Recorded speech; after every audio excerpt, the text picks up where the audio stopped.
రక్తం మరిగే విధంగా ప్రతి ఒక్కరు ప్రచారంలో పాల్గొని వాళ్ళ అభిప్రాయాన్ని యువతకు తెలియజేసి ఎలా గెలిపించుకోవాలి బాబు గారిని, మళ్ళా బాబు గారిని ఎలా రప్పిద్దాం, ఆంధ్రప్రదేశ్ యువతకి రాబోయే ప్రభుత్వం ఎలా ఉంటుంది, ఏం చేస్తుంది అని చెప్పేసి చాలామందికి ఆసక్తికరంగా ఉంటుంది. కానీ ఈ ఒక యాడ్ చూసిన తర్వాత మీరు ఒక అభిప్రాయానికి అయితే రావచ్చు.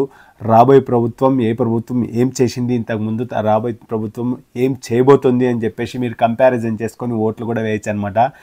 4.5 ఏళ్ళైందిరా ఈ ఊర్లో శుభవార్త దరువేసి.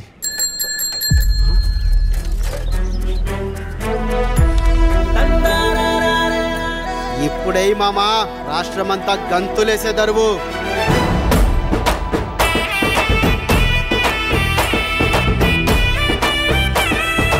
నారా చంద్రబాబు నాయుడు గారు ముఖ్యమంత్రి అయిన తర్వాత మన యువత కోసం 20 లక్షల ఉపాధి అవకాశాలు లేదా 3,000 రూపాయలు నిరుద్యోగ భృతి ఇస్తారంట.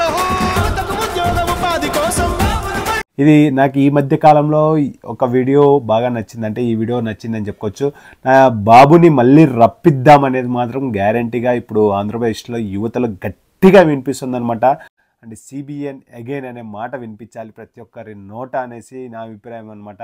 ఎందుకంటే ఇప్పుడు ఉన్న తీరు మాత్రం అక్కడ ఆంధ్రప్రదేశ్లో జరుగుతున్న తీరు చూస్తూనే కంటికి కట్టినట్టు చూస్తూనే ఉన్నారు ప్రతి ఒక్కరు. నాకు తెలిసి బాబు గారు CM once again and CM హోదాలోనే ఆయన అడుగు పెడతారు అసెంబ్లీ లేక అని చెప్పేసి గట్టిగా నమ్ముతున్నాం.